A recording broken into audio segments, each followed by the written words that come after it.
Welcome to Stepping on the Mat podcast, episode 011 with me, Aaron Martinez. Today's guest is a talented and humble man loved by many on and off the wrestling mat. He has far too many accomplishments to list in a short hour. But to name a few, he has been inducted as a Hall of Famer and has been on a rampage of success as head coach at Grandview University for the past 12 years.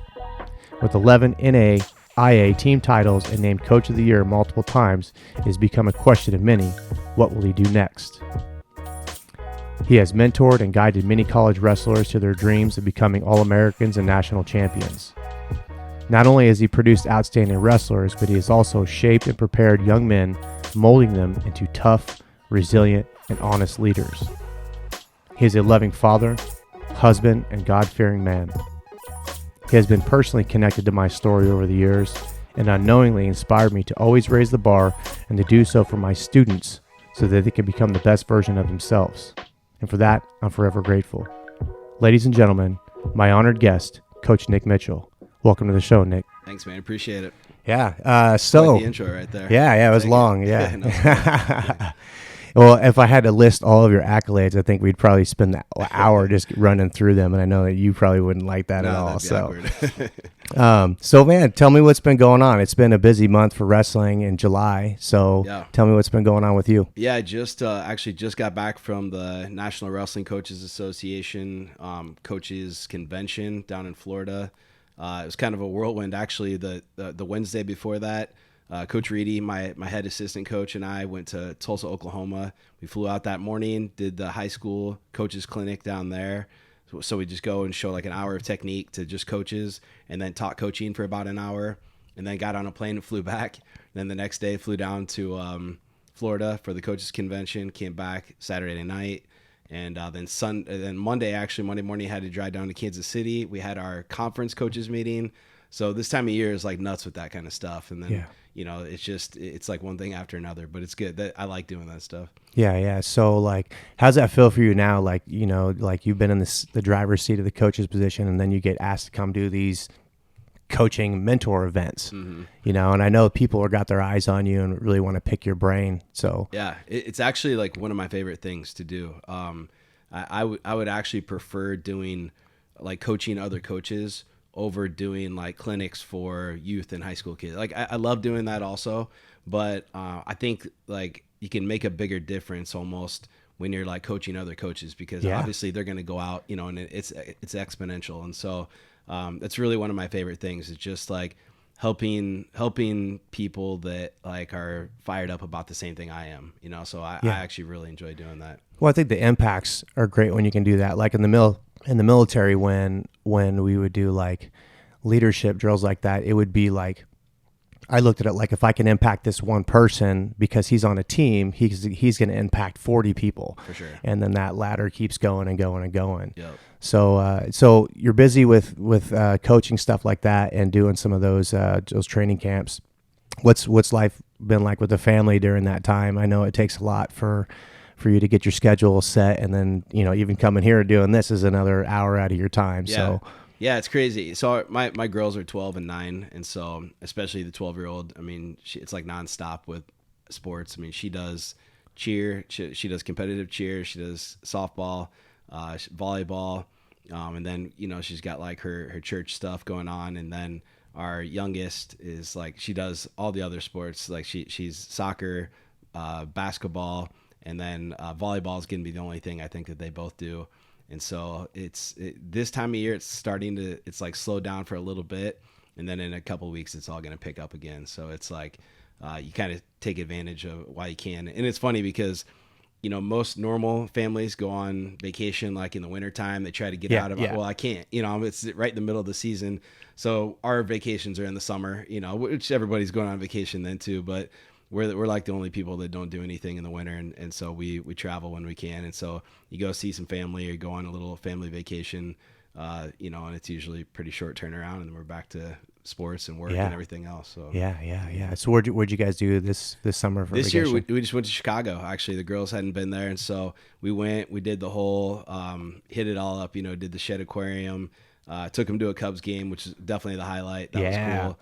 So yeah, it was good. And we did like the river boat cruise, you know, all the like touristy stuff Yeah. that everybody does when they go Yeah. to Chicago. And it was cool. I mean, we're trying to like hit some of, it's funny because my wife, like her family grew up, when she was growing up, like they were like the freaking Brady Bunch. Like they did every family vacation, everything, you know, like they had some money, like, you know, and so she's been everywhere. And she's like, "You've never been here?" And I'm like, "Man, I grew up and we didn't have a lot of money, and so we just went to wrestling tournaments. So all my vacations, like we went to Florida for the Junior Olympics, like that was their big thing, you know." So it wasn't like I had never been to like Mount Rushmore, you know. And she's like, "He can't believe you haven't been to Mount Rushmore." I was like, "Well, you're the freaking Cleaver family." So it was different. So it's cool. So I'm seeing it for the first time with my girls too. Well, that's awesome. Thanks for sharing that. Is because you're giving me another perspective. See, when we were kids and we wrestled, I was the little kid that didn't have his parents, you know, supporting him and all that stuff. And I always looked at you. I was like, man, he's got like the perfect parents. I bet they go on a lot of vacations together. Yeah, just wrestling. That was it. That's awesome. Well, speaking of when you were a kid, let's go back to the beginning, like, and kind of give us a rundown of your origin story. Yeah. So like, as far as the wrestling part goes, it's interesting because I grew up, I would say it's a wrestling family, but nobody was really that successful. Like I had an uncle he was a wrestler, but he actually played football in college, and he never qualified for state or anything like that. So, you know, at the time I thought he was pretty good, but looking back, I'm like, well, he wasn't really, you know, he wasn't a great wrestler, but he got me into it, you know, and so he was part of it. My dad, who you know is actually my stepdad. And so interesting. See, I'm learning a lot today. Yeah. So my mom had me really young. She was like 18 when I was born. And so, my dad, my real dad, actually, he was in California for a long time. He's back here now, and we've reconnected over the years. And so we have a good relationship. Yeah, God bless that. Yeah. But my stepdad, he was a wrestler too, but he was more of a troublemaker than a wrestler. So I think he maybe got kicked off the team in high school eventually. And so, but he had a wrestling background. And so it was just, for me, it was like what I wanted to do. I mean, I was just naturally, I was super aggressive. Like I loved wrestling. So I wrestled. I started going to a couple tournaments in like first grade, second grade, and then third grade. I remember going to a tournament in Des Moines, and I got beat, you know, a couple times, but I remember seeing this club that was there, and it was the Des Moines Lincoln Club. Yeah. And they just had a whole group of people, you know, and I was just there with me and my parents, and, you know, not doing real well. And so we were kind of like, all right, you gotta start like practicing, you know, for real, not just wrestling your parents in the living room. And so that was my connection. So in fourth grade, I started going to that club, and I definitely jumped a level during that time because I loved it, you know, but I think that club, that one thing they did a great job of was they really taught just solid basics. And that's kind of how I've always been ever since then, is that's how I coach now. That's what I think is like the most like important fundamental part of wrestling. And so I started wrestling with that club and the Des Moines Lincoln Club, and I wrestled a ton of matches. I think my fourth grade year I wrestled like 54 matches. Yeah. But it wasn't because like my parents were pushing me to do it. I just wanted to, you know, every weekend I was like, where are we going? You know, and so I was fortunate that my parents, like they pushed me, but only when I had a negative attitude, you know, or only when I was like kind of being a baby, they'd be hard on me. But it was never about like, they weren't hard on me because I lost. They weren't pushing me to do more than I wanted to do.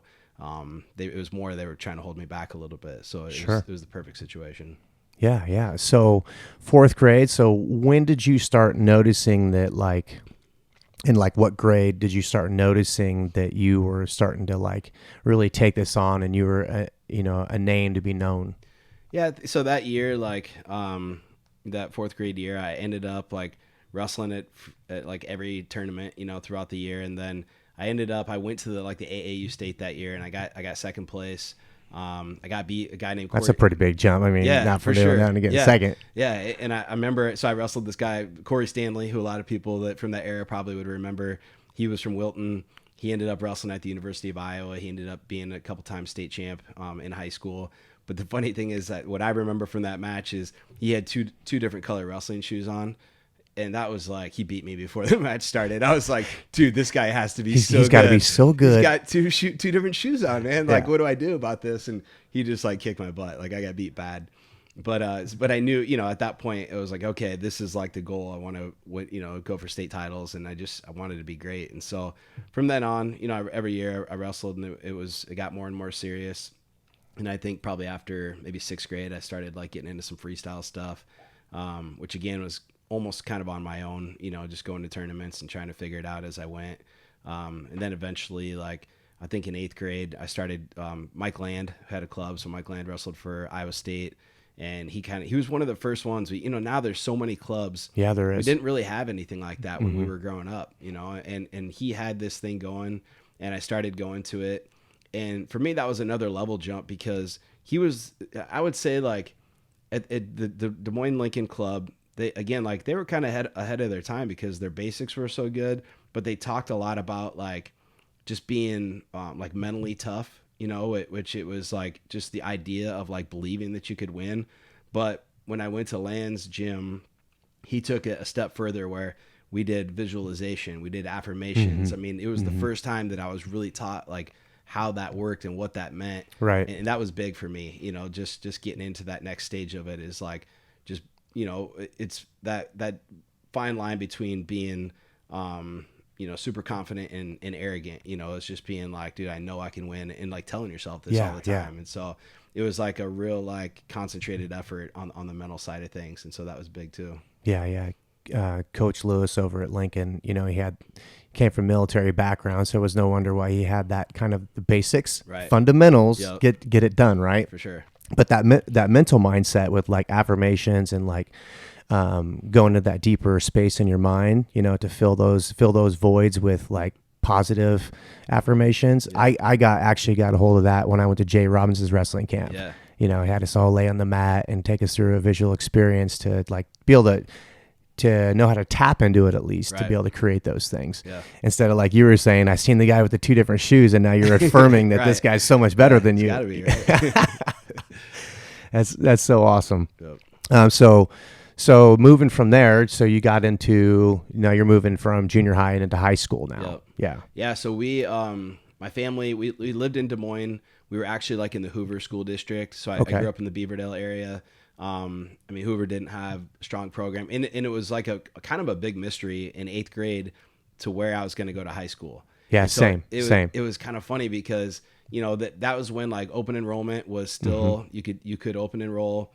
We didn't know, but what was going to happen. Obviously I grew up in the Lincoln Club, and so we considered going to Lincoln. Maybe Hoover was sort of an option, and then we talked about moving, and my family ended up moving to Johnston. And so we moved to Johnston, and at the time, like that was for me was a strange move, because I grew up in the Des Moines School District, which was really diverse. So I was at Meredith Middle School, which was connected to Hoover. Pretty much my whole elementary, middle school career, I'd been around a really diverse group, and then I went to Johnston, and it was not diverse. At that time it was pretty small. I mean, in wrestling, there's 3 classes, and we were still 2A my freshman year. I think it was a really white school, and obviously I'm a white guy, but going to just that change was weird. Yeah, I know Meredith. I work over in those areas with the church over there, so I know what kind of kids are in that neighborhood. For sure. And so it was just it was so strange for me at first.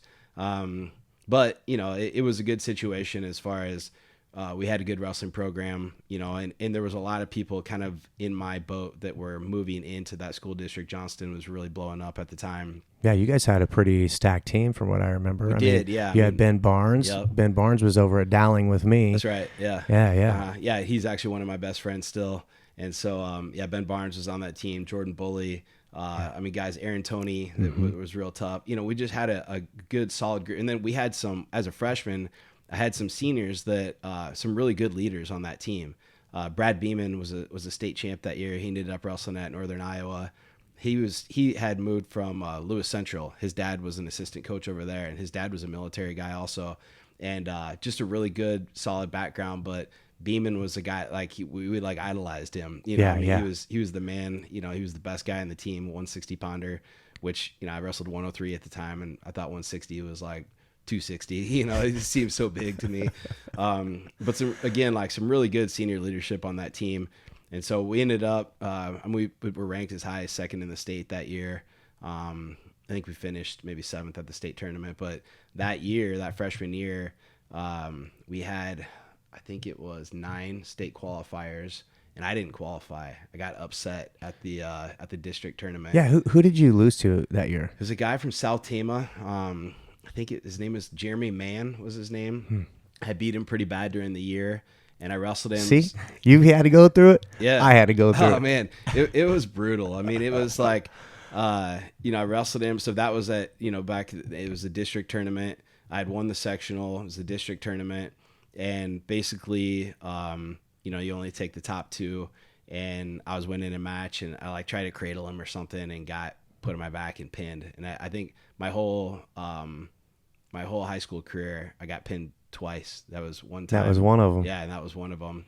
And so of course he got beat in the finals match, and then a guy that I didn't have a chance to wrestle back then because I got 3rd, and he had already beaten me. And so, I mean, I was like, throughout my career, when I think about times when I was like crushed, that was one of them, And I remember like looking in the paper because we had one of the highest amounts of state qualifiers that year. We would have been tied for the most if I would have qualified. It's just things like that, Back then, you had like a pep assembly for like the state qualifiers, and I'm just sitting in the stands. You're in the stands. It was brutal, yeah. man. But it was probably good for me in the long run because I had a really good off season that year. I wrestled a ton of freestyle, and I remember like we had our weight room was open at nights that year, and I was in the weight room like every day because I was small. I mean, I only weighed 97 my freshman year, wrestling 103, and that sophomore year, then I wrestled 103 again. I was huge, and it was actually terrible weight cut, but yeah. I think you and Barnes both had a bad weight cut that year. I know I was cutting a lot of weight too. Sophomore and junior year, we were idiots. I mean, we should have been up a weight. We just didn't know, and we didn't know how to do it right. Plus, we were both still growing, and so that was high school weight cutting was far worse than college brutal. Weight cutting. Yeah, it was like really, in my opinion, like from my perspective and my journey with that, it was really on my own. Yeah, it was for like sure. It was like, yeah, I'll just starve. Yeah, and my parents were like, yeah, I guess if you make weight, I mean, it's good. Yeah, they didn't know, and I'd be eating sometimes, and they're like, "You sure you should be eating that?" Yeah. But they're, it's all we knew, and. We were dehydrated. Like if you'd wrestle on Saturday, you'd be dehydrated on Tuesday. Exactly. You spent 4 days just like hating life. I remember my dad always like, "Here, eat this grapefruit." Yeah. I was like, "What? Yeah, a grapefruit?" Yeah. He goes, "You could put some sugar on it if you want." Yeah. They always. That's funny too. 'Cause my dad saying he was like, "You should eat a lemon." Like they had this thing like the acidity was gonna like eat up the rest of the food in our stomach or something. I don't know where they got this stuff from. Like, yeah. I swear, like my stepmom, she had it out for me. God rest her soul. She would always be like, it'd be like, Wednesday night, I got to make weight for Thursday. And like, she would have like pasta. And I'd be like, that's my jam. Yeah. That's nobody else's jam. That's my jam, Right. He made that but on everybody's purpose, over there slurping up the spaghetti noodles. yeah.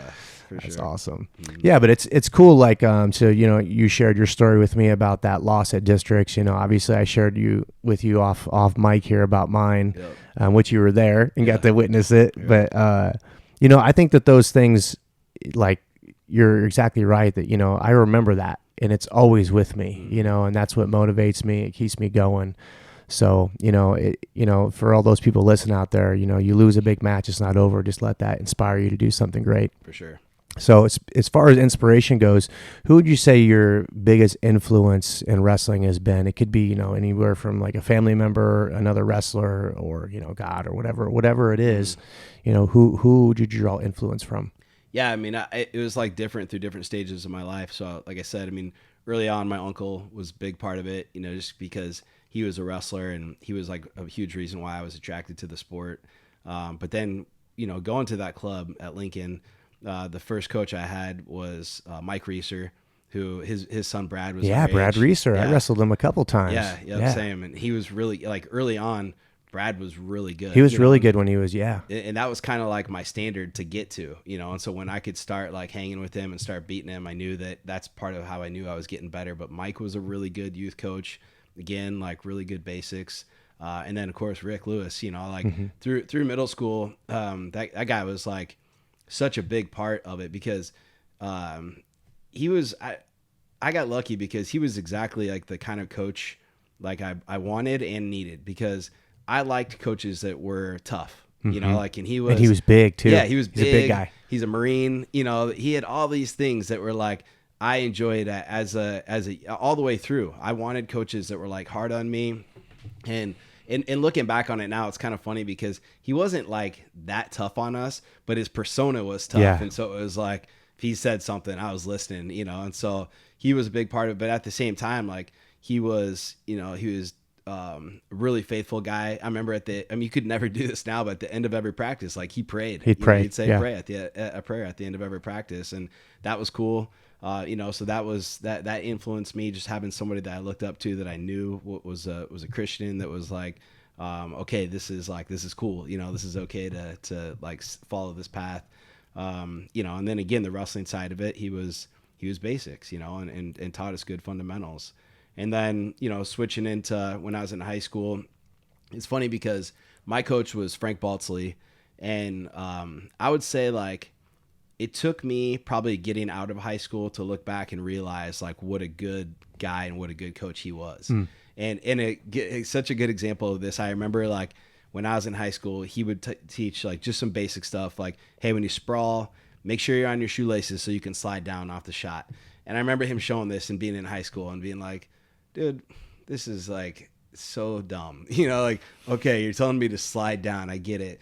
And literally one of the very first practices in college, Coach Miller, who this guy's like a legend, ends up coaching 10 national championships, get on your shoelaces and slide down. And I remember thinking like, man, I'm an idiot. You know, like I guess my high school coach knew what he was talking about a little bit. Yeah. So, but he was like so good at, he was good at coaching for everybody on the team in high school. Like when I was in high school, Johnston always had big teams. He made it fun. Like the football guys wanted to wrestle. You know, it was like, and maybe for me, I wanted more, you know, I wanted it probably more time. I wanted more intensity, and that's not who he was. But like he wasn't my coach. He was the Johnston High School coach, and he was great at that.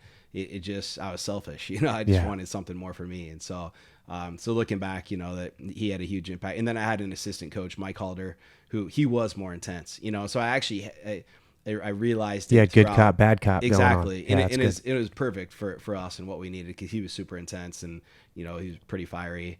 And then of course in college, you know, having Coach Miller, I mean, other than my own parents, nobody's had as much of an impact on me as he has, you know, and still does. I mean, we still talk all the time, and that guy, I mean, he totally changed my life. So that was a big one. And I listened to another interview you was on, and you was talking about Coach Miller, and you were like hitting like a point where you were like, I don't know if I'm going to, you know, he's going to ask me to come back to this position or not. And like, you kind of hit that point. You want to kind of discuss that with us here and let us know about that? Yeah. So realistically, I mean, my freshman year, I went in, and it was such a difference for me. I mean, in high school, I was always a starter. I was always varsity.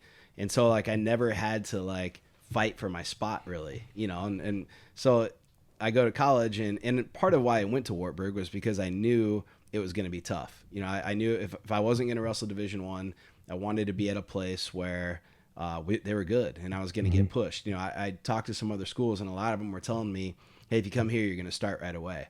And I didn't really like that. I wanted to be at a place where when I went to Wartburg, I was either going to wrestle 26 or 34, and we had 2 returning All-Americans at both of those weight classes. And actually my freshman year, those 2 guys won national titles. And so that was part of why I went there, but I forgot that when I got there, you know, and it was hard, and I wasn't the guy, and you don't feel that love. And so all of a sudden, you know, I'm back in Des Moines most weekends, like seeing my high school girlfriend, you know, just it's stupid. You know, I wasn't really bought in, but then I'm also like, oh man, why am I not getting what I want? Sure. Well, there was a reason for that. So kind of fast forward, you know, that year, I think there was like maybe 6 of us at our weight class, and I beat a lot of those guys throughout the year.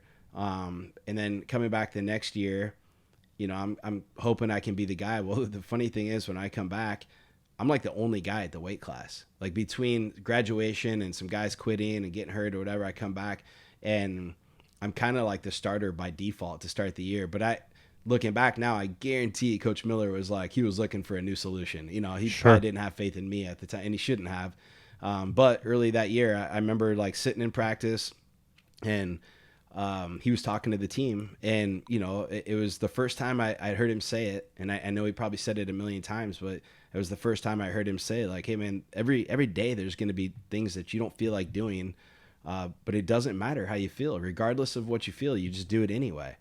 And it was so simple, but it was like so profound to me at that point. It was just like, just stop thinking about like how you feel and just do what needs to be done. And like automatically changed my mindset. And literally, like, there's not too many things I think in life you can look back on and be like, that day I changed for the rest of my life, but that day I changed forever. And I can remember after that, like being in my college, I lived off campus that year, and like we had this dirty old brown couch, like sitting on this couch and being like, it's like 9 o'clock, and 9 o'clock was when I was going to get my extra workout in, and feeling like, man, I don't really feel like doing this right now. And all of a sudden, like, that was my motivation. Like, not feeling like doing something became my motivation to do it. And so because I recognized it, and so all of a sudden things change. And, fast forward, and I go from, I think my freshman year, I had to go to JV conference, which was terrible. And I got like third at JV conference, or fourth or something. I don't know. Coach Miller says I got fourth. I think maybe I got third. But either way, just JV conference. I mean, there's nothing to brag about. I didn't win. I know that. And after JV conference, like, he was going to yell at me. My dad beat him to it, so he like let me off the hook. I didn't need two guys yelling at me. And then you fast forward to that sophomore year, and I finished third in the country that year. And I got a lot better, but I also, like, just mindset, it was just work ethic, all of it. And so a lot of that was attributed to him, and the things that he instilled in me that year. But that was a game-changing, life-changing season for me. Yeah. These legacies of words that stick with us over time, just like these losses that always seem to motivate us. I want to kind of jump into a different area here, which is, what challenges are you facing now investing into your job, which we know is like, it's a lot, right? Sure. How do you balance that as a father and as a husband as you move into these timelines? Yeah. Well, I think some of it's so funny, like, how all this stuff like plays in together, because number one, all those losses, the loss my freshman year, my losses in high school, college, in high school I finished third, fourth, and third in the state. College I finished third, second, and third in the country. So that's like depressing, when you look at it, like being that close to accomplishing your goal and not getting there. And so using those lessons as a coach has made such a huge difference for me. And then when you start thinking the same thing, like in your personal life, where you can call it a loss when you screw up, when you have a day where I'm just a jerk because I'm in a bad mood, or or I'm like bringing home my mood from work, and I'm being crabby to everybody at the house. That's a loss, and so if you recognize it, and it's like, okay, I have to like improve on this, sure. And try to make a change. And so that's part of it. And that's a way harder process, for me at least, because you are who you are, and it's like, you want to be this way, but I'm just wired this way. And so it's like, man, just like constant work. And so a lot of that to me is the only way for me to improve in those areas is like, I have to constantly keep surrounding myself with things that can help, whether it's what I'm reading, what I'm listening to, what I'm watching, and then it's like, it gets better, and then you go back and but I think that's just what life is. It's not a constant like improvement all the time. And I think people make that mistake sometimes, whether it's, it's their diet or their exercise routine or whatever. And they feel like if it's not always going great, they just give up on it. And it's okay to feel like, hey, sometimes I'm like, it's moving along, and then I kind of fall back. Well, then I move along, and 2 steps forward and 1 step back isn't ideal, but sometimes it's still going forward in the long run. So that's kind of how I approach it, and then within my coaching, we preach championship lifestyle all the time. And then it's a reminder, like, hey, you can't just preach it, you have to live it, and so trying to do that with my family, and, and then there's just day-to-day things where I learned early in my coaching career, like, okay, if I tell my wife I'm going to be home at 8 o'clock, be home at 8, and usually I have to give myself a cushion. So if I really think I'm going to be home at 7:30, say 8 o'clock. Right. It's just like anything else. Let's under promise and over perform, so just little things like that, that you learn over time. Yeah, man. Excellent. So that kind of leads to my next question here. You talk about the championship lifestyle. Now, how do you, for yourself or for your athletes, how do you convert that belief system, right? The affirmations of saying it as a belief system into the actual result? Yeah. So I think the number one is we talk about it all the time, in some way, shape, or form. Meaning like, I just talked about like Coach Miller talks about doing it anyway. Well, that discussion, weekly, monthly, whatever it is, understanding what it means to do it anyway, that's part of a championship lifestyle, and so then we'll talk about doing more, so doing more just means like an obvious recipe for success is you put in more work than other people. You do more of the right things.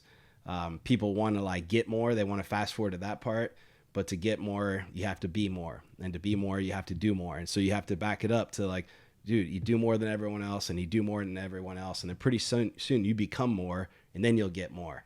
And so it's like helping these guys understand like what these things are, just, it's all part of that championship lifestyle, but so much goes into it. And we tell recruits that when they come visit, like, hey, number one, if you come here, you have to buy into this. Number two, you're going to hear me talk about it all the time, and we do. And so when they come, they already know what the expectation is. And then you talk about it, but you keep showing them like what examples are. And I really think like the most important part of our practice every day is before practice starts. Every day, these guys come in, they sit in the bleachers, and at 4:00, I usually have some kind of message for them. And some days it's just, hey, here's the schedule, here's what's going on. We're going to take off tomorrow at 4:00, whatever. But typically it's something that relates to that. And it might be something as simple as, hey, I've got a list of 8 guys that haven't turned in their financial aid paperwork yet. But then there's another lesson with that.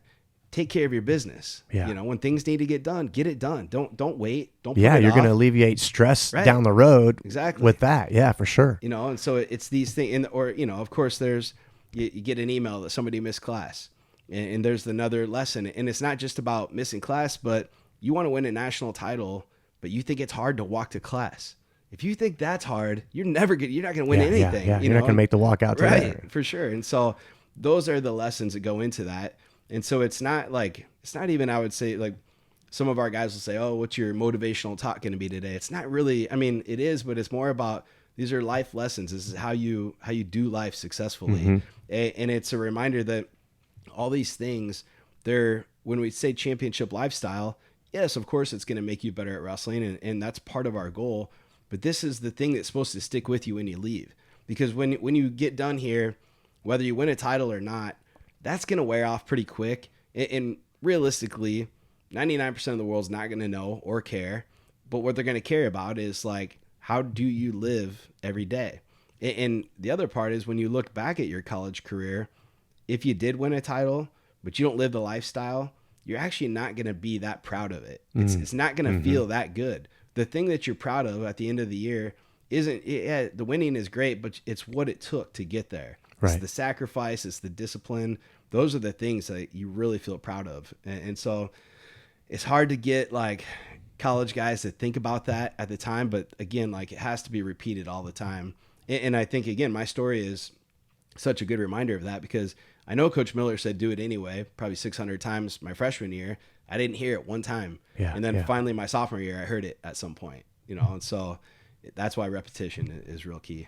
Yeah. And we hear these catchphrases like embrace the process. Like what does that mean to you? Yeah. So, it's funny because we do, like, you hear they're kind of like cliche things, but I think it's also important to like, okay, let's not just say it, but let's talk about what that means. And it is like the process is, maybe we, like, you hear people say, I love the grind or whatever, but it is like, embrace it, love it, like enjoy what's hard, like, and so like one of the things we talk about is like the hard way is the easy way. And that's just a different way to say the same thing, but it's like, by doing what's hard now, you're going to make things easier for yourself on down the road. And that came up in like a rear standing situation, like when a guy stands up to his feet and you're behind him, the hard thing to do is like pick him up and freaking drop him hard. Right. But the easy thing to do is to try to like sag and pull him. Well, that creates a scramble usually. So do it the hard way, and then things will get easier. Well, that's the same thing with everything else in life. Working out is hard, but it's going to make life easier on down the road when you're healthy and you're not going to the doctor all the time. So again, it's just like, that's the process. And so understanding, here's the process. The process is the process. You have to like understand that like, that means you have to eat right, and really defining what the process is. I think that's the other thing. We just expect them to know sometimes. And that's a mistake too. True. Right? That. Like we can break it down. Here's really what should happen. Like you need to eat right. We've got a nutritionist. If you want to work with him, you should, but you don't have to. You should get a couple extra drills in a week. You need to be on your lifts every week. You should get your extra lift in on your own. You probably should do something after practice every night. You have to do your homework every day. You have to set aside time to do your homework. I mean, we can break it down and like, here it is. You should plan your day. You should know every minute of the day, here's what's going to happen, including like, here's my free time. You don't have to plan what your free time is going to be, but you should plan, here's my downtime, here's my free time, here's my recovery time, and then stick to that, So it's like, I would say it's not easy, but it's simple. It's not that complicated. Yeah. It's interesting how many people wake up in the morning and have no plan for their day. Right. They're just kind of like on an autopilot. I would encourage everybody to, when they wake up, get yourself some prayer, but also like you're saying, have a plan so you know what to expect throughout the day. For sure. So facilities over at Grandview, I know, we had the wrestling room up there, and then you guys got moved over to the bowling alley. Maybe walk us through, kind of how that facility got put together, and then what some of the things that you guys have there. Yeah. So, it's kind of funny because when I interviewed at Grandview, they were building the wrestling room. And the funny thing is, I think wrestling happened at Grandview on accident. I mean, they were starting football, and which meant they had. You said they started both the same year, right? Yeah. And so, but football had like a full year to recruit before they started. So I think when they decided to start football, they realized they needed to build like a good, legit weight room. And so they were doing that, which meant they had space above the weight room, and they didn't know what they were going to do with it. They're like, well, we could just start wrestling. And so we were kind of like an accident, I think. So on my interview, they were building the wrestling room, and I remember my athletic director showed me, and he's like, yeah, what do you think? And of course I'm on an interview, so I'm like, it looks great, man. Let's go. This is perfect. Yeah, this is perfect. Exactly. But I'm thinking like, this is pretty small. So, I mean, it was about a mat and a half. It actually probably even less, because at the beginning they had this big storage area. And so after the first year, they let us knock a wall down. And when I say us, it was like literally me and some guys on the team. Like we knocked a wall down and just like hauled it all the block out of there. But that gave us like a couple more circles. It wasn't anything crazy. So we had about a mat and a half, and we were in there for from 2000. The 08-09 season was the first year. We were in there till I think 2015, and so we won our first 4 titles in that room. And some of that, like, we number one, like, I just made a decision early, like, we were never going to use anything as an excuse. I mean, we were never going to use being a young team as an excuse. Our facility, we weren't going to use as an excuse. The coaches, like the team locker room was small.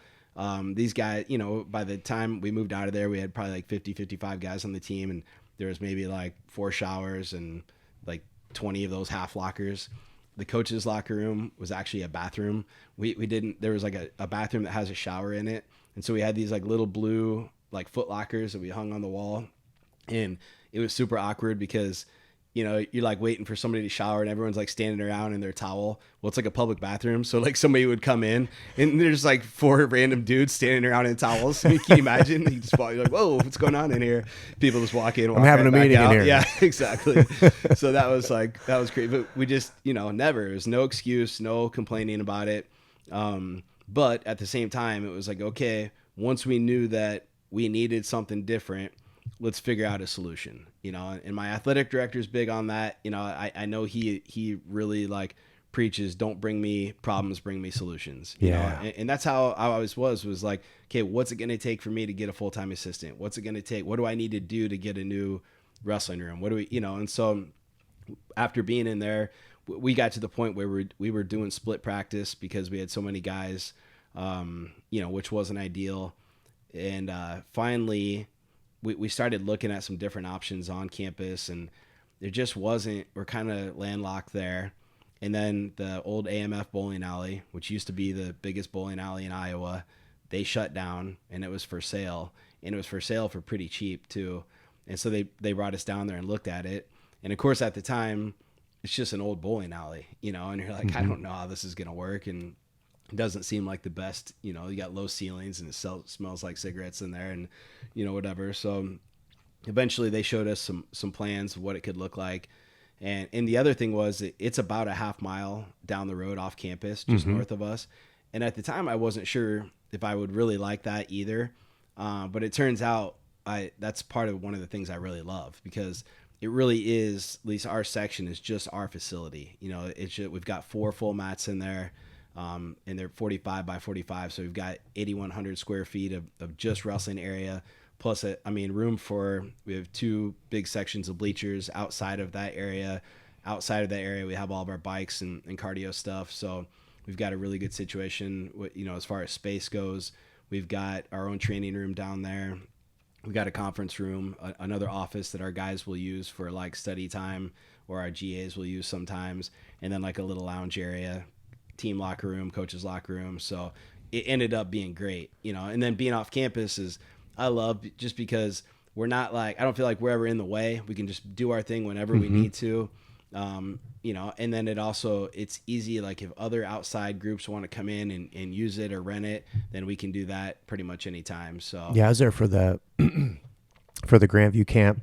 They had the duels over there. Yeah. My son wrestled over there. So that was the first time I've been in the facility, even though I went to Grandview. Yeah.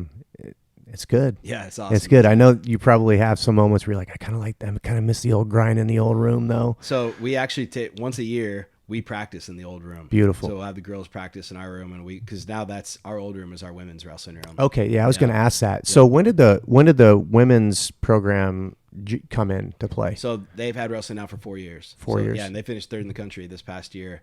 And so their coach, Angelo Crinzi, he wrestled for us. So he was kind of like part of the growth of our program. So he kind of saw what that looked like, trying to build something.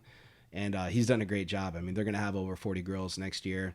And so they're kind of getting to that point now too, where they're starting to outgrow it. But yeah, I just seen that Bella Perselli came on, so that's cool. Yeah, she's going to be good. She's good already. She's going to be tough. So good local awesome. girl for sure. Yep. But we just bought all the land down by our that AMF bowling alley. So right now on the other side of the building, like golf has some nets set up, and our softball and baseball team has some things. Our shooting sports teams, they meet down there, so that it's getting utilized. But they're going to start looking at like renovating that whole thing, and then Grandview just bought like. So you guys own that acres. whole footprint then? Yeah, so it's like 15 acres. So that's awesome. It goes all the way to that Quick Trip behind all the strip mall and everything. Oh wow. Yeah, so they're talking about, nothing's for sure yet, but we're talking about building a new football stadium for our football team, like an indoor area too. So we'd have a full size indoor track for the track team.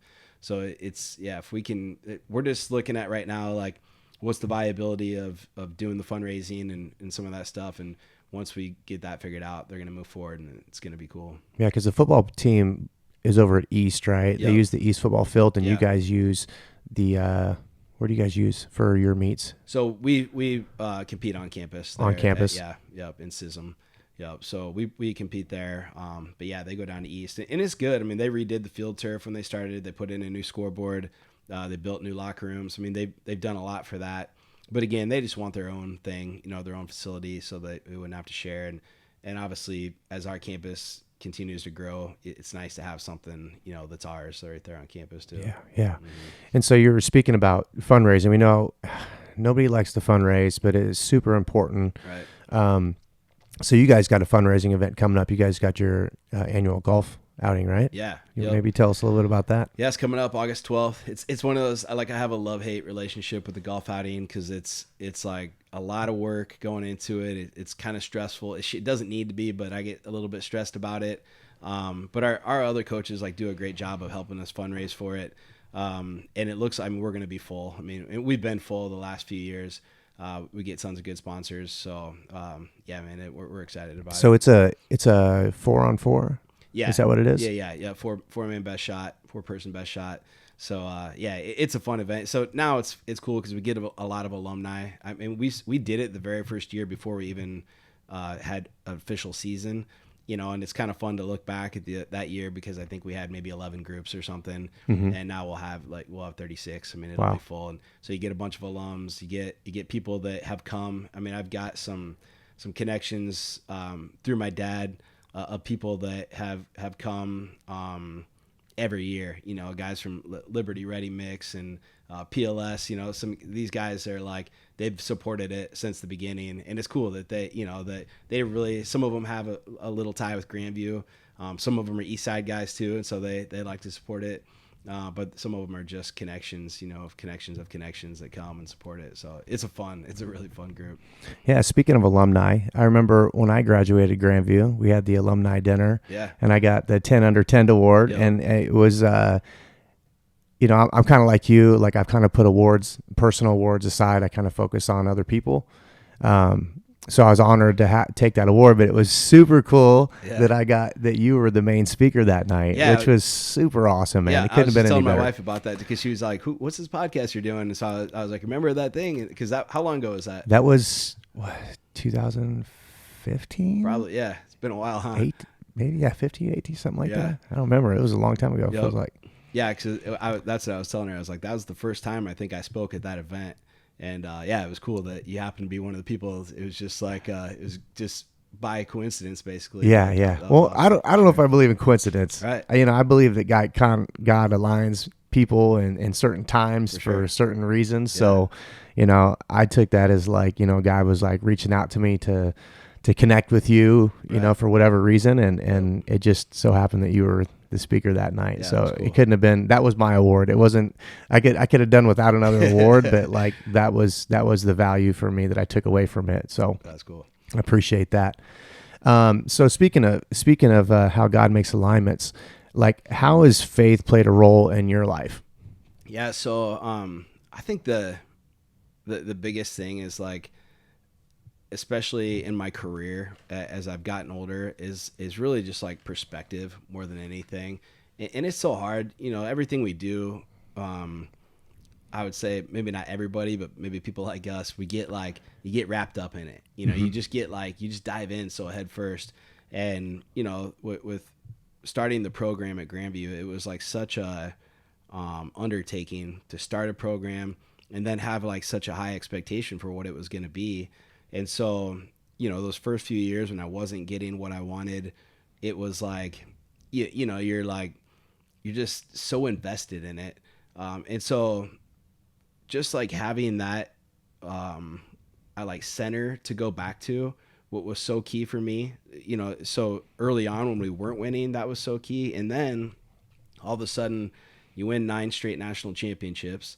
And then the same thing. It's like, okay, well, not all of a sudden like feeling like it's all about me. That's the other part is like, trying to, you talk about like giving credit away, but also like really where credit is due. Like I was given maybe some kind of gift or, whatever it is. I've always said, like, to me, like coaching is, if you're doing it right, it's a calling, and it's definitely a calling from God. And so it's, having that centerpiece to go back to again, when you're winning and understanding that, hey, this isn't about me, and trying to make sure that, okay, as we're winning, what kind of difference can I make in these guys' lives? Because, I heard a coach say this one time at one of the FCA camps I was at, leadership camps I was at, was, I'm not just trying to make a difference in their lives, but I'm trying to make a difference for eternity.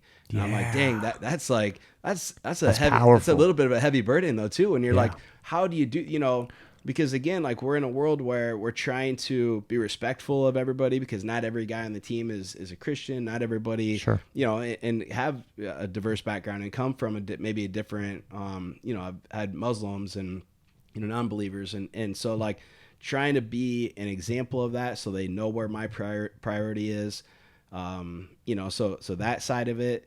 And that was like a tough thing for me to like figure out. You know, it took a while to kind of navigate, like, how do I do this the right way, so that I'm not pushing anybody away, but I'm drawing them closer. And then of course, after winning 9 in a row, you lose. And that was again, another like devastating loss. And so then again, like perspective, and then you start winning again, and, you know, again, perspective. And so more than anything, it's that, you know, and I think it's way easier if just the focus is not making Grandview Wrestling or Championship Lifestyle or me or even my family the centerpiece of my life, but make my faith the centerpiece. And then if everything else around it can be tied into that, then things will work out the way they should. So it doesn't make it, but I guess the reminder for my guys and for myself too is it doesn't mean things are going to be easier. That's the mistake, right? Is people like, man, once I buy into this lifestyle and I go down this path, then everything is going to fall into place. And it doesn't. You know, things still happen. It's not written that way. Right. No. But, you know, my wife and I were just talking about this last night. You know, we have some friends that they've had just such a tough go at it with some family stuff and some health things. Sure. And I'm like, I don't know how you could survive that if you didn't have a faith. You know, if you didn't have God to go back to, if you didn't, like, I just can't imagine, like, I think you'd be lost, you know? And so, and we were just literally talking about this last night, like without, and even, you know, about 4 years ago, my sister passed away, and it's the same thing. Like, I don't think like you can get through something like that if you don't have, I mean, you're going to get through it, but you might not get through it. Might not be healthy, you know, or I just like, don't know how you deal with stuff like that if you don't have, if a relationship with God. And so that's the biggest thing for me. It's like just going back to like, okay, it really is perspective more than anything. Yeah, man. Beautifully said.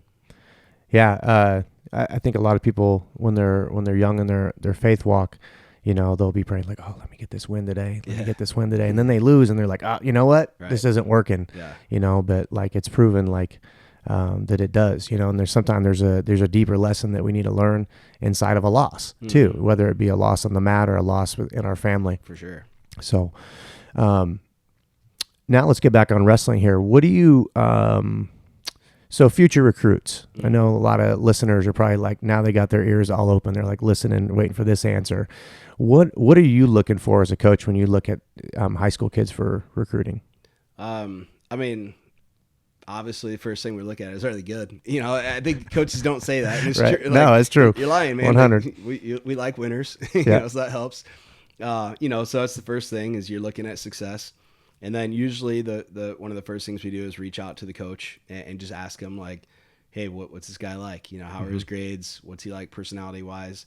And I actually really appreciate coaches that'll tell us like, he's probably not going to be a great fit, you know, meaning he hasn't matured yet. He won't, you know, he's not the type of guy you're looking for. And I know that maybe some coaches like struggle with that because you don't necessarily want to talk bad about a kid, but man, when we've had coaches kind of sell us on a guy that wasn't the right fit, it burns you a little bit because you're like, man, even if they would have told us, if we would have decided to take a chance on them, at least we would have known what we're getting into. Sure. You know, you can prepare for that a little bit. So that's a big part of it. You know, we want to know academically, how are they, what are they like socially?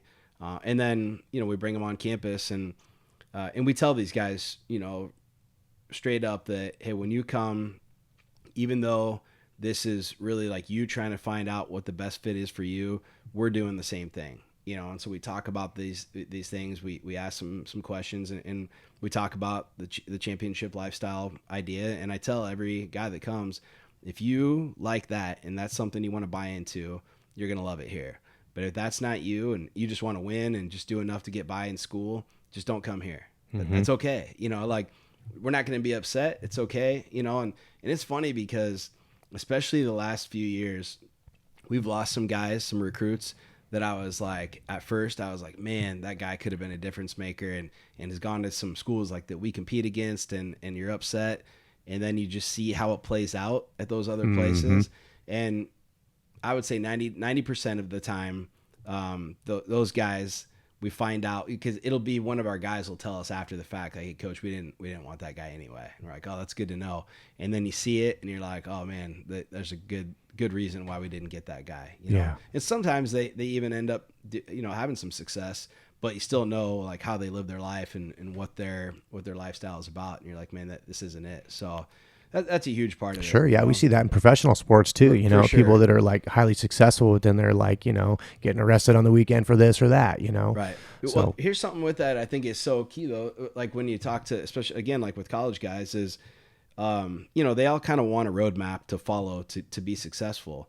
And sometimes you have to help them understand, like, you know what, there's some guys, they're going to win regardless of how they live. And the thing that you can't make the mistake of thinking like, well, I can live like that guy and still win. Right. Some guys are just better. Some guys are they have more talent. They have more natural ability. Or they just got better somewhere along the way. But just because they're winning doesn't mean you can live that way. And sometimes those guys are like culture killers. I've been on teams with guys like that, and I've coached some guys like that they won, but they weren't doing it the right way. And there's always a few guys that are like, well, I'm gonna just live like him. And I'm like, dude, you're not as good as him. It doesn't even have to be somebody that's like making terrible life choices. There's some guys that by the time they get to us, they could just come to practice and that's about it, and they're still going to win. They're just that good. But then the guy that's like middle of the road that isn't there yet, he can be like, well, I see what Martinez is doing, and he just shows up to practice and he's still beating everybody. And I'm like, yeah, but you didn't see what he did in fourth grade. Yeah. Like this guy from 4th to 8th grade wrestled 1,000 matches. You didn't do that. And so it's almost like don't compare to where they are, because everything you did up to this point still matters. And so, and then again, it's he's winning, but how much better could he be? What if he was doing everything right? He couldn't just be a national champ. He could win the Midlands. He could win Reno. So there's the like constant talk about, just comparison is a trap sometimes. Yeah. Well, I hope my high school listeners out there are paying attention and taking notes on this one. So, so outside of the wrestling room, you personally, like, what do you do with your free time? Do you have any free time do you play games? You watch movies? Yeah. There's not a ton of free time.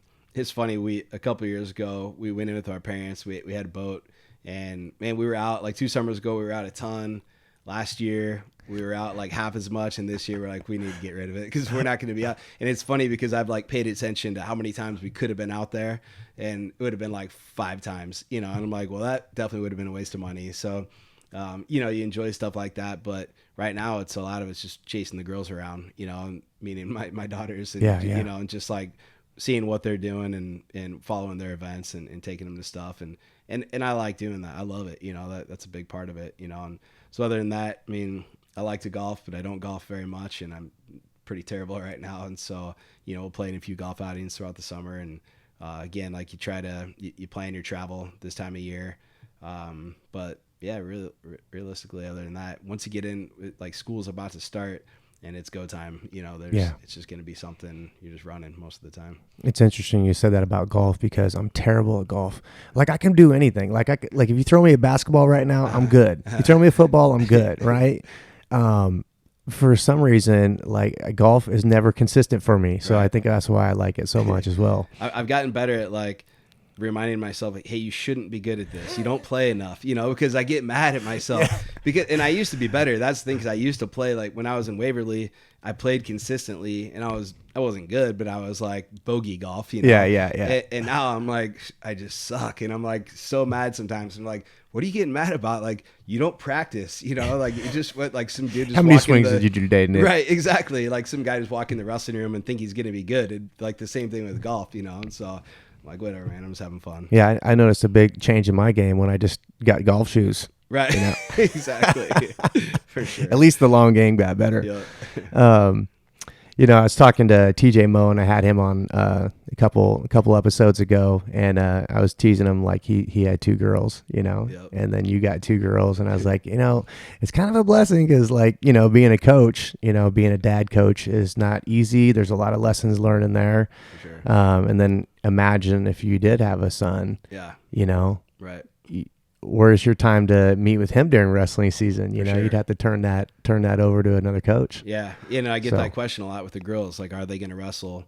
And it's funny because they didn't have much interest. And then last year, they both kind of started talking about it. So I took them in, just me, and like showed them some stuff.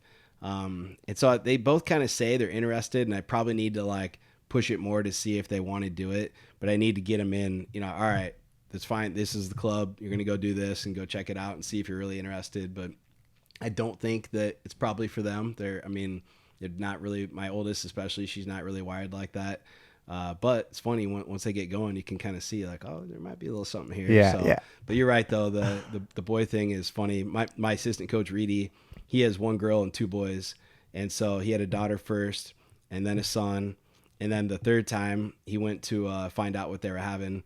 And I was like, well, what do you have? And he's like, hey, what's that one thing that I've done twice now that you've never done? And I was like, you're having a boy, huh? And he's like, yeah. I'm like, man, come on.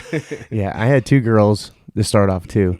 My daughter actually plays at Grandview. She plays soccer over there. So, but I got lucky on the third try. So my son's still in the progress of doing his wrestling thing. So That's cool. So you're still in good shape as a 45-year-old man. Yeah. You're still wrestling with the boys at practice, I imagine. I used to wrestle a lot. I mean, when I first started the program, I wrestled like every day, and some of that was we just didn't have as many partners, and plus I was younger, and Sure. and so I don't wrestle live. I did like for 1 minute yesterday, jumped in with somebody, but not a ton. And I'll do some like drilling stuff. Actually, like 2 years ago, I messed up my back real. I've had like some lower back stuff, and the one day it went out on me like in practice, and I had wrestled that day with our 41 pounder, who was a national champ this year. We wrestled for like an hour. It was stupid. He comes in, he's the guy that's like, hey, let's get a drill in, and the next thing you know, we're just wrestling. Yeah. I'll go 20%. You go 20%. We know how that goes. We just went. And so like I was already tight, and then our 97 pounder, I was just showing him like a little dump, and it like clicked, and I was like crawled across the room. And so it's funny, a few years ago, my doctor, he was like, here's the thing, when you're working out, imagine there's a sign in front of you that says avoid injury. And at first I was like, man, you're old, don't tell me stuff like that. Yeah. And then I started thinking about it, and I was like, he's right, because I love to work out and I love to be in good shape, but like when you get hurt and you're that injured, like you can't do anything, and then it takes so long to get back to it. So that's my goal now, is avoid injury. And so I'm a lot more selective about when I get on the mat, and I pay attention to like how I feel now. Yeah, for sure. Like it doesn't get any easier. I train every day, but I just came off a broken rib too, and that's been a pain to recover from. But I didn't realize a broken rib was going to be that. There's nothing you can do. Yeah, right? there's nothing you can do, like, and it's miserable to do anything. So it's taken me several months to just try to like get comfortable. I've been rolling with light people, and working my way back up to the big boys again, because they all want some, for sure. They all want to beat me. That's the thing too, is right. And you want to like, all right, let's go. Just imagine I'm good. I'm lucky that my sport's jiu-jitsu now, so I can kind of play the lazy game and set traps. I don't have to go as hard anymore. Yeah, I mean, my wrestling has become like definitely old man wrestling. It's like just take me down, and I just roll around, reverse and get on top. I can scramble good, and I can Houdini my way out of this one. That's right. So since you're getting a little bit of training in yourself doing that, like how, I know that you got younger guys you bring on for staff that are Grandview folks, but like how are you still developing technique?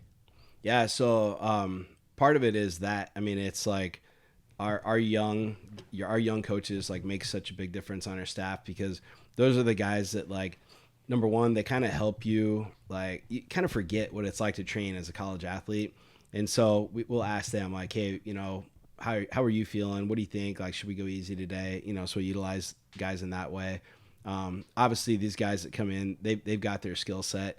They have things that they're good at. So I try to, as much as I can, like in the room, you hear this a lot in wrestling. It's like, who runs practice or who runs the room? I mean, I'm the head coach, and so it's my job to run the room, but that doesn't mean I'm always showing technique. Yeah. And so it's making sure that like our young guys, our older guys, people that come in are showing technique.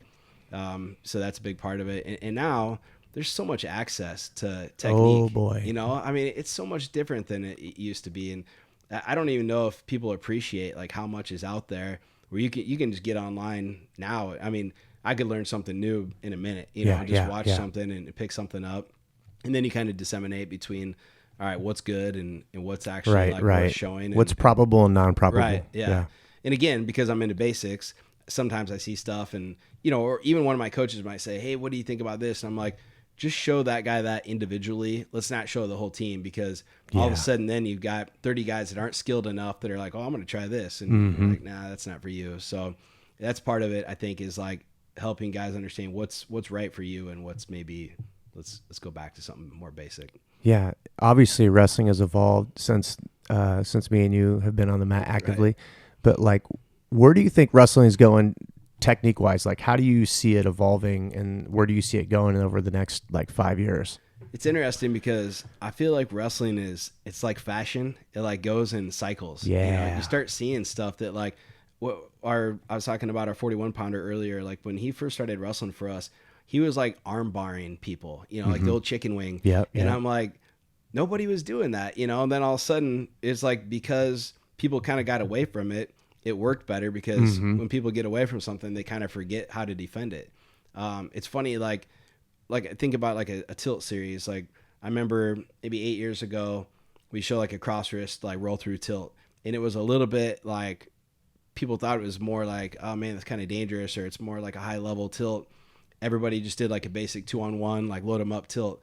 Well, this year, it was funny. One day in practice, I was like, our whole team knew how to do this like cross wrist roll through tilt, but nobody had it, like hardly anybody knew how to do just a basic like 2-on-1, load them up in your hips tilt. And I'm like, I just thought everybody knew this, So it's so weird how that stuff goes. And I think the same thing with, scrambling. Like scrambling has, it's really evolved.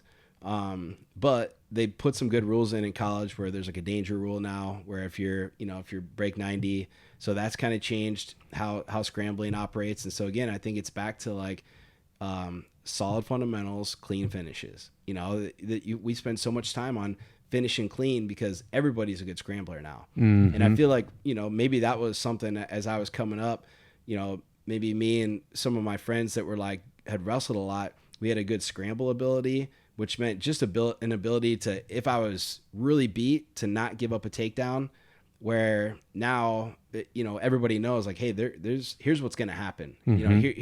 It's weird how people can like script scrambling now, because what it is. Yeah. And so many more coaches now are like teaching scrambling, where it used to be a scramble meant like you were just winging it basically. Yeah. Well, now it's like, it's playing scrambles and then it's playing beating a scramble. So it's crazy how it all works. I mean, but it's like, to me, that's like the fun part of it. It's just like preparing for who you're going to compete against. Teams have tendencies, obviously individuals have tendencies, and spending time like, okay, man, we're going to have to be prepared for this. Sure. Yeah. Awesome.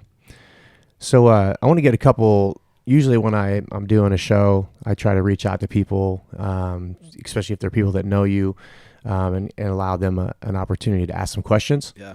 So this first question's from Scott. He wants to know, how do you stay motivated each year winning titles?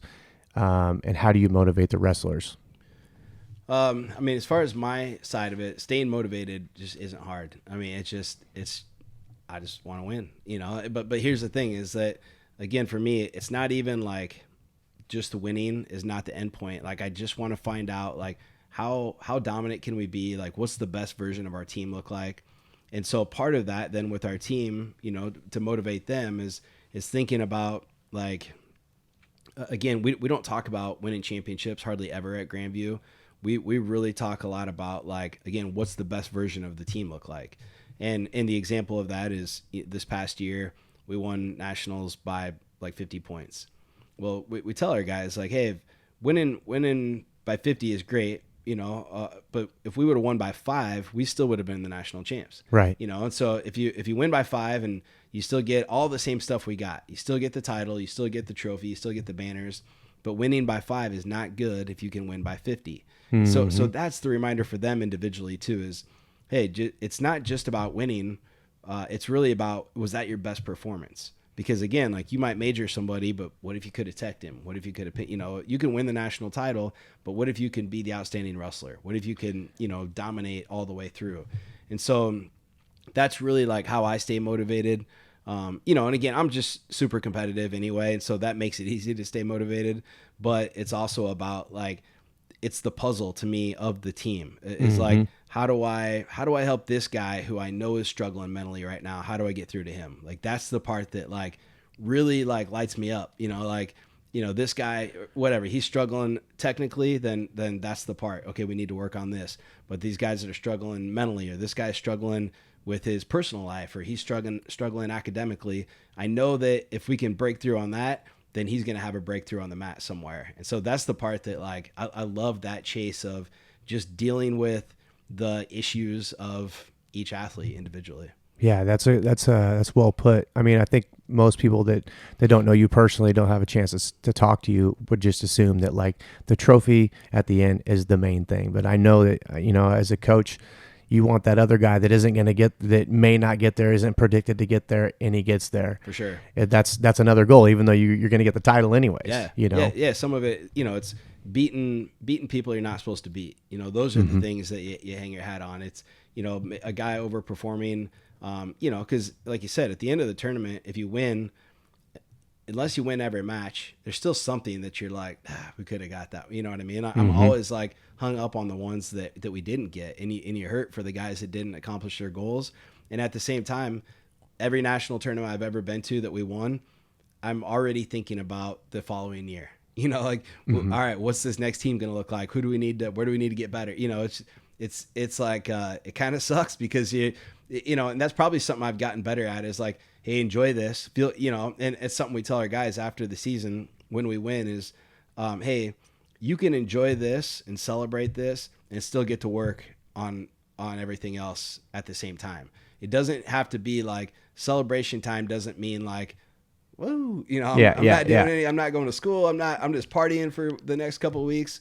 You can feel good and celebrate, still go to class, still do your job, still be a good dad. Still, that's the reminder of all those things. But again, like, it took me a while to get to that part, because I was doing all those things, but forgetting to celebrate, forgetting to feel good about the year, and again, like, the year we lost actually helped me with that. So the last 2 years, we made sure, like, our coaches, we're still working, but we make sure we get together and we do something fun, and we celebrate winning. Yeah. It's better. Heck yeah. Here goes a great follow-on question for that. This question comes from Ryan. He wants to know, how much time do you recommend your team to take off during the off season? And if so, what do you recommend that they work on? So I think that's part of it is again, like, you kind of have to know your team and know some of the individuals, meaning, like, we get to the end of the collegiate season and we take 2 weeks off as a team before we start our freestyle and Greco stuff. Now, there might be some guys that wrestled at nationals that I just know, like, hey, you need to take an extra week. Like, I just want you to take more time off. 2 weeks isn't going to be enough.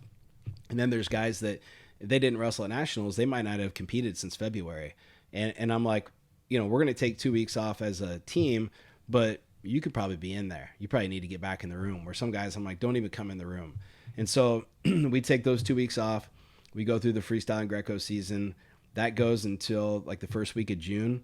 And then we take the full month of June off all the way. We don't do anything, like, as a program. And now we're back. We're just going 3 days a week right now. We're back to folk style. And I think the off season is really your best time to work on new skills. I think, like, too many times during the season, coaches make the mistake of, like, teaching a lot of new stuff. Yeah. I think that's a mistake, and so for us, do you think that's because they're learning new steps themselves and they're like, I want to pitch this? I think sometimes it's that. I think it's that. And I think it's also like, they don't have clarity on, like, what the team needs. Sure. And so it's interesting for us. So, like, our first preseason chunk, like 6 weeks plus the next, like, so we go 6 weeks of preseason, and then we take a week off, and then we have, like, another 4 weeks of official practice before we're competing.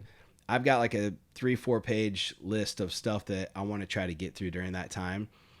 And you might consider it teaching, but it's mostly like fundamental stuff. But positions we think these guys should know, top, bottom, neutral positions. And I have a list of like concepts that they need to know as far as like do it anyway, do more, some things like that.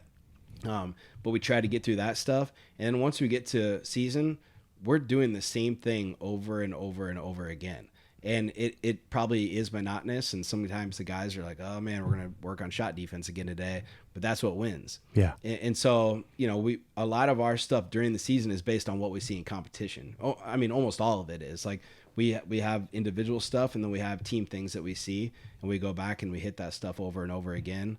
And then again in the off season, then it's like right now we're like, okay, we're working on maybe just some little more like new technique, or just trying to help them like expand on their arsenal a little bit. And again, they're not going to pick all of it up, but in the off season, realistically, if you can pick up 1 or 2 things that are like really go-to things, that's a lot. Yeah. And again, I think in wrestling, people think like you have to be good at 100 things. Right. You really don't. You just have to be good at a few things on your feet. You got to be able to get away, and you got to be good on top. And I think that's where we've been good is we're good in all 3 positions. But yeah, so I mean, again, like time off is a little bit, probably depending on high school and college. High school, I'd say take more time off than college does. College guys, but even for us, like right now, it's 3 days a week, and our practices are maybe an hour and a half. I mean, they're not super long. So, and that's how we are during the season. I mean, we rarely go 2 hours. I mean, it's usually hour 45. So I'd rather be in high paced, keep it moving, and then individual drills, same 45 minutes maybe, and you come in and you work on skills, and then you get out. So they're just going to be enough like beating on their bodies. And I think you're seeing this a lot already because kids are specializing probably too early. There's like overuse injuries and wrestlers that, I mean, rarely got hurt in junior high or high school, maybe a tweak here or there, but these guys are having surgeries, or they're getting to college and they're having surgeries. And it's like, well, yeah, I mean, it's because you didn't play any other sport, and you wrestled and you shot 6 billion singles with this shoulder from the time you were in 2nd grade to college, and you wonder why there's no cartilage in there anymore. Yeah. I don't think I got injured until I was out of high school. Right. Yeah. Nothing serious ever. And again, like maybe, there's a fine line in there somewhere to put more time in and maybe put some work in. But I just don't think sometimes we give kids enough time to recover, and like, and that's a hard thing because as a parent, I'm seeing this right now with my 12-year-old. She plays competitive softball, and she's not the best one on the team. So sometimes you're like, your kid strikes out and you're like, I suck as a dad, and you don't, but it's like, it's sports, but it's also like, okay. I'm also seeing though, like some kids, that's all they do is this one sport. And then what happens like when they're freshmen in high school and they realize they don't really want to play this sport anymore? You have nothing else now. Yeah. We see that a lot for sure. And so, I mean, that's my thing with her is right now it's softball, it's cheer. She's doing volleyball, and she's asked she wants to run track. She wants to play tennis. I'm like, all right, let's do it, but at some point you're going to have to start. I think each year you kind of start as you get older, but maybe by your junior, senior year, it's like, okay, it's my one sport that I know I'm best at if I want to pursue it in college. If not, play a couple sports and go to college, and nobody cares anyway. So yeah. Well, that was, I think you probably hit that question right on the head for Ryan, because I know that he's got a son that wrestles, and he's sustained some injuries as well. So I'm pretty sure that is the best answer you could give him. Yeah. And it also helps answer a question for some of my jiu-jitsu students that are watching and listening in. We don't have to show a new technique every day. So drill the basics. Do what I tell you to do. Right. For sure, man. They're always looking at me like, we already did this. Right. I'm like, go drill. I'm giving you 20 minutes to work. Go do it, That's such a funny thing. I mean, and it's kind of funny because I'm sure you work with all age levels, but even the oldest people will say, well, I already know this. Yeah. I'm like, do you really though? Like, and then you just stand around there just looking at you like, are we going to do something different? Like, no. Right. Yeah, for sure. And then you learn, I think, and this is a skill in itself, is like learning how to drill something, meaning like, okay, I'm going to you're not going to give me any real resistance. I'm just going to drill this so I have the technique down. And now we kind of play. Like, give me a little feel so I can find – and that's a hard thing to do because you need a good partner to do that. But that whole feel thing of like, well, what happens if you come here and where's my adjustment, you know? And so that's like really the people that excel is they learn how to do that. You go in and you don't have to go live, but you can play a little bit and you know, you can call it sparring or play wrestling. Or we call that flow rolling. Yeah, exactly. Yeah, just flow a little bit. And so those people, they would have more fun with it. If it's not, just don't drill it then. Like, all right, have your partner give you a little feel and then play in there a little bit. And I always try to set the example. Like when I drill, I don't have a problem drilling. Nobody needs to tell me how to practice. Right. I can drill for like 20, 30 minutes straight and not be injured, hurt, and feel like I can get tons out of it. But it's funny you say some that. people don't get it. And that's something funny that you say that because it's actually something I'm going to talk to my team about like today is you have to learn how to be like self-directed, you know, in a way of like, you don't always need your coach to tell you what to do. Exactly. And some of it is, I need to know, like, I need a coach. I want somebody to tell me what to do. But if you and I just go in, I'm not like, well, what am I supposed to do? You know, I was like, hey, let's just work here. And I might be like, yeah, this is a focus area of mine that I need to work on. Or it might just be like, yeah, we're just going to flow and we're going to play wrestle and get in, get a good workout and get out of here. Yeah. Whenever I did that last night and everybody kind of looked at me like, does he not prepared to have a class today? Right. Like, no, I want you guys to train, go train. You've been with me for 3-4 years. You should already know how to do this without me here. And really they should probably love days like that because it's not them being told what to do all the time. Yep. You know, you get that freedom of like, and so that's a balance for us too, because we have some high school kids that come in and if their program is super structured, coach always tells them what to do. Sometimes those guys struggle a little bit with that part of it. You know, they're like, I need to tell them what time to come in and what time to do their extra drill. But the kids have a little bit more freedom when they come in and they're like, okay, you know, coach isn't here, but here's what we're going to do today. Just kind of, you know, get a feel. So that's key. Awesome. This next question comes from Brian. And I think this is more geared towards younger wrestlers, like youth wrestlers. He's like, basically, how do you keep those youth wrestlers interested? It's got to be fun. I mean, that's it. You know, it has to be fun. So we have a youth and high school club at Grandview, but we started this thing called the Little Vikes, and it's like for little kids.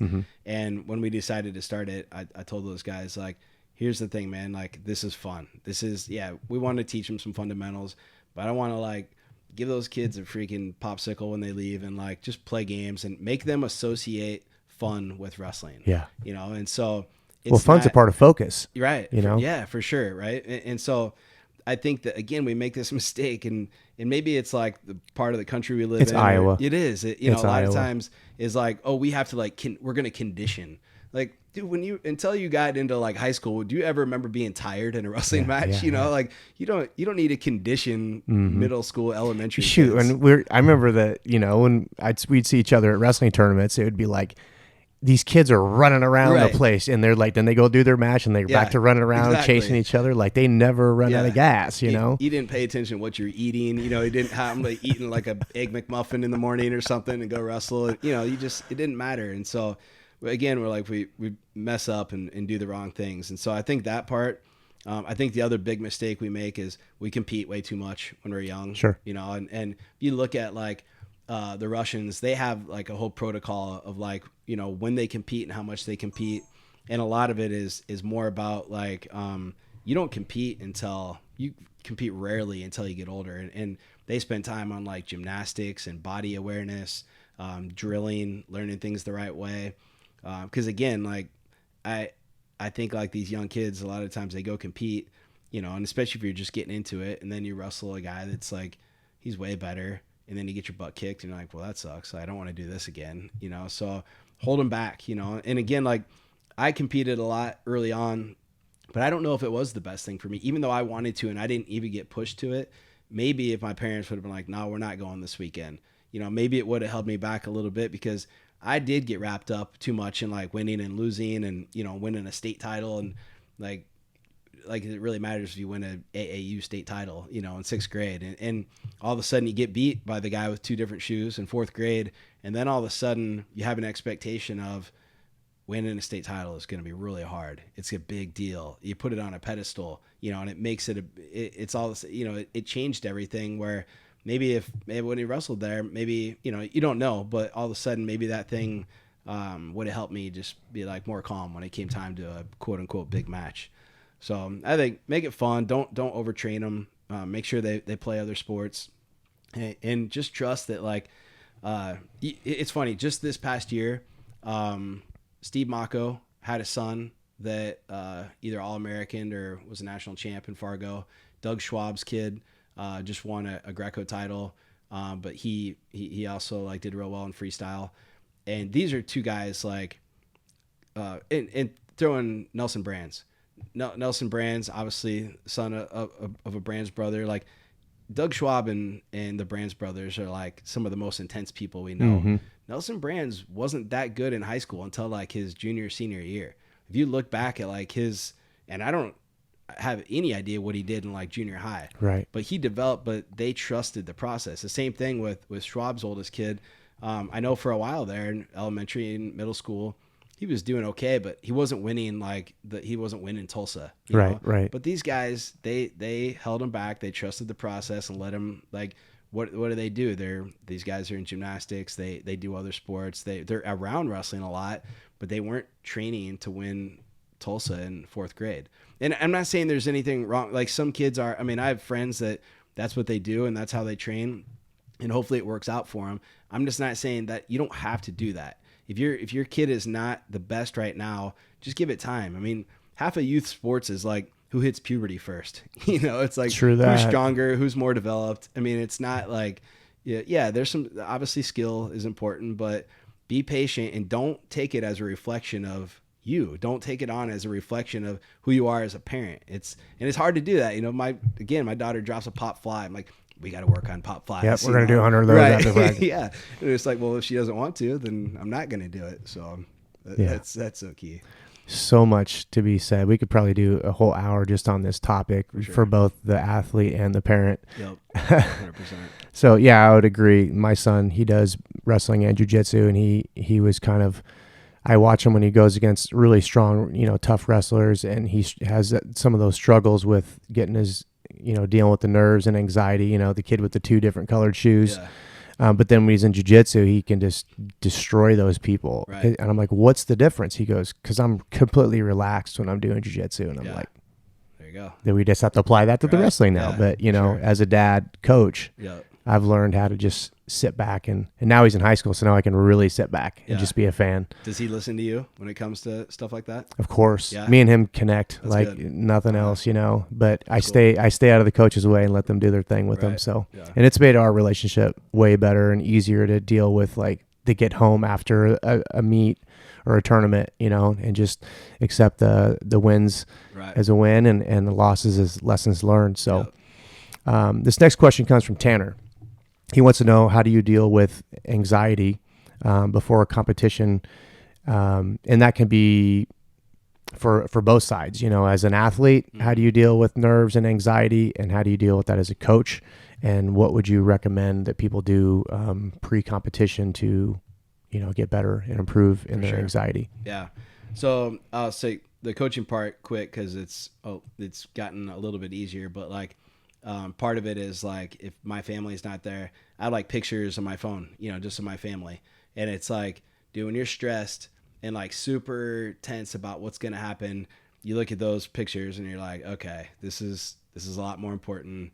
This isn't, you know what I mean? And so to me, that's just an easy, like, I just fall to that. I'm like, okay, this is not that big of a deal. These girls are going to still love me when I get home, whether we win or lose. And so that's an easy one for me. As an athlete, it's tougher. And I think some of it goes back to like some of that visualization, visualizing not just the match itself, but like pre-match, and paying attention to how do you feel, what are you telling yourself? What are the things you're going to say? Like you prepare in advance for what's going to happen when you get there. And then talking to them about things they can do just physically that can help, whether it's like, hey, take it, like really focus on your breathing. Like when I get tense, I can feel it in my shoulders and my chest. And it's like, just blow that out and like relax and, and then like look up in the crowd and like check it out and try to remind yourself like to be grateful. It's hard to be, maybe impossible to be like grateful and nervous at the same time, Mm-hmm. you know, and maybe a little bit, but like that feeling of real tense and anxious versus, man, I'm so glad I get to do this. And so if you can like talk to yourself, and that's another thing we tell our guys, like talk to yourself, don't listen to yourself. And that's pre-match, that's during, when you're training, you know, when things are hard, what are you telling yourself versus what are you listening to, you know? Right. And so that's a big part of it. So if it's, man, I'm so glad I get to do this. I can't wait for this. Like, I'm excited about this, you know, and look forward to it in advance. And you think, like, for us, we have 2 weeks between the conference tournament and the national tournament. And, you know, for some guys, dude, that tension can build up in those 2 weeks so that by the time you get there, it's like you're exhausted, you know? And so it's like, you know, in those 2 weeks, like, remind yourself, like, dude, I can't wait. This is going to be fun. And so there's different, you think about, we use the word anxious, and usually that's like a negative, you know, I'm so anxious about this. But what about when you're a little kid and Christmas was coming? You were so anxious to open your gifts. Yeah, I just can't wait. Santa's coming, you know. Can I get one gift tonight? Yeah, right, exactly. Do one before Christmas? Right, Yeah. and so, you know, and then, you know, we remind our guys things like, hey, don't, just understand, like, you're prepared now. Like, it doesn't matter, like, the tournament's in 2 weeks, but we could wrestle tomorrow and you're ready to go. Yeah. You know, and so just like understand, like, we'll get better in this 2 weeks, but you're good to go right now, you know? And so I think talking through some things like that, you know, but it's such a process. And then of course for us throughout the season, this is so important, like making sure you approach the match the same every single time. And so, for us, it's not about outcome. It's all about performance, but you remind the guys this every time, like, hey, here's the goal. Go out and outfight this guy and let winning take care of itself. And this match right now, this next match is the most important match of the year. Yeah. Why? Because it's the next one. And so sometimes we'll go into a duel, we'll travel someplace, and, you know, the team is terrible, and there's like 8 fans in the stands. It's like a terrible environment. And I'll pull those guys in and be like, hey, man, this is the most important match of the year. Like, this is a big deal. Make this a big deal, meaning it's everything's important, but nothing special, you know? And so you go into it with that same mindset and remind them, like, approach this match the same way you're going to approach when you go to the national tournament. Not because the national tournament's bigger, but because when you go to that tournament, you're going to approach that the same way you approach this match. You know this guy's not very good. You could probably walk out there with your shoes tied together and still beat him, but have the same mindset going out as you do when you walk up on the stage for the finals. And then when you go to the finals, it's the same thing. You're like, you know what? I'm just going to go out. I'm going to go as hard as I can and let winning take care of itself. And then it's like, you're not putting anything on a pedestal. You know, everything is the same every time.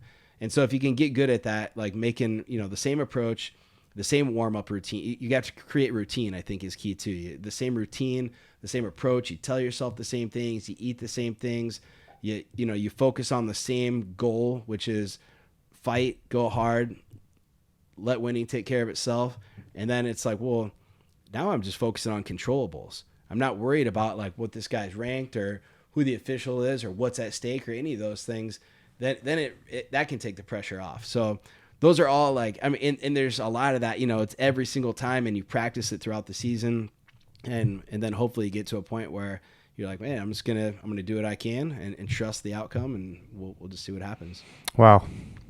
We should probably just like end the podcast right now. Like that's the great, the words of wisdom there.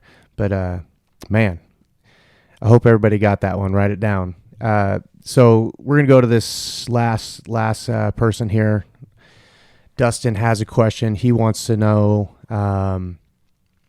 is it hard competing with Division 1, 2, and 3 schools when it comes to competing with recruits?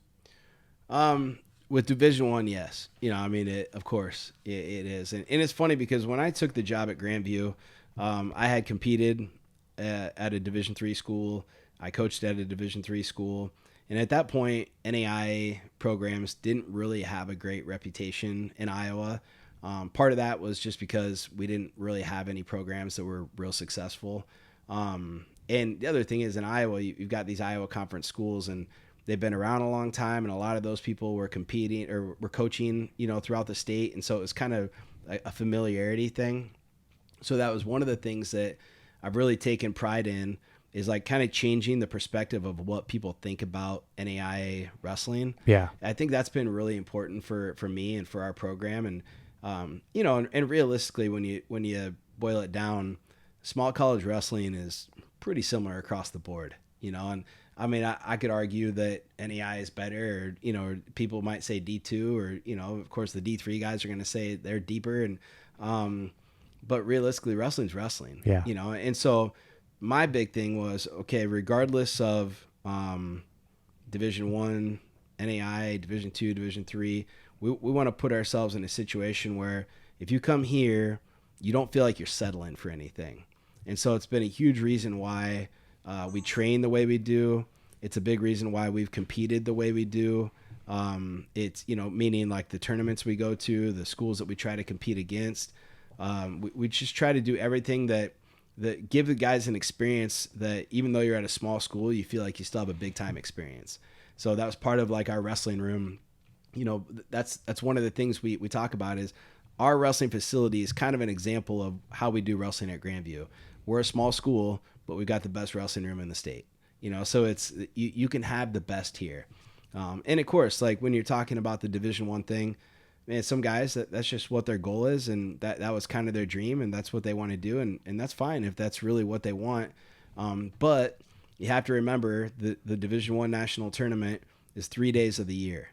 And sometimes the question is, what are the other 362 days of your life that year going to be like, you know? Yeah. And so that's something we feel like we can provide where, if you come to Grandview, you're not wrestling for a Division I championship, but if you feel like you've got coaches that really care about you, you feel like you're in a place that like is supporting you and is going to help you be better in every part of your life, maybe that's the better option, you know? And it's funny, we've got this wall in our conference room, and it's like pictures of guys like wrestling or winning matches. And you see some guys like celebrating after winning titles. And I'm like, do you think that guy right there is thinking like, I wish I was wrestling Division I? Right. You know, he's just I met a goal, man. I accomplished what I wanted to accomplish. And so at the end of the day, a lot of times the Division I thing can be ego. You know, sometimes it can be a parent's dream. And sometimes it's just what they want, you know, and that's okay. And you know, if a kid tells me that's his goal, I always tell him like, hey, that's good for you, dude. Good luck. And if it doesn't work out or it's not where you want to be, you find out later on down the road, then we'll be here, you know. And we've had a ton of guys that have come back to us after that. So if we can provide a good experience for them, that's the most important thing. But it's very interesting. Like if you look at the country, like say out east, there's hardly any NAIA programs. There's a lot of Division III programs. And so for me to recruit those guys is pretty tough. But if you look out west, like we get a lot of kids from California, from the Pacific Northwest, Washington, Oregon, Idaho. Those kids, like they would choose NAI over Division III all the time. But it's just familiarity, you know, because if I was coaching at Wartburg still, it'd be funny to me, like those kids wouldn't be interested in us because we were good, you know? So it's really, again, it's wrestling's wrestling, you know? And so that's the way we approach it. And it's like, dude, when it comes time to compete, I don't care where the guy's from anyway. You know, we're going to look at same approach, same concept. You don't wrestle the singlet, you don't wrestle the division. So that part's been fun though. I really am proud of like our division has grown so much. I mean, we're actually bigger than Division II right now. We've got, I think, 75 teams next year. And just the idea of what NAI wrestling stands for has really changed a lot too. So it's been cool. Awesome. Well, we're about out of time here. I appreciate you coming in. Yeah. I'm so glad that we're sitting across from each other finally after all these years. I've been trying to get this rematch. I'm out, man. No way. I'm out of here. I'm not happening. It's not happening. I'm so grateful that you're here, and I know this episode is gonna be one of the favorites, just because not just because of who you are, but what you've said today. There's a lot of things can be taken away that I know that it will improve the community. A lot of parents will be listening in. A lot of coaches will be taking your words of advice. A lot of athletes, I think, will grow in their confidence because of what was said today. So I appreciate you. I love you. Yeah. God bless. And I wish you the best luck for this next season. You, man.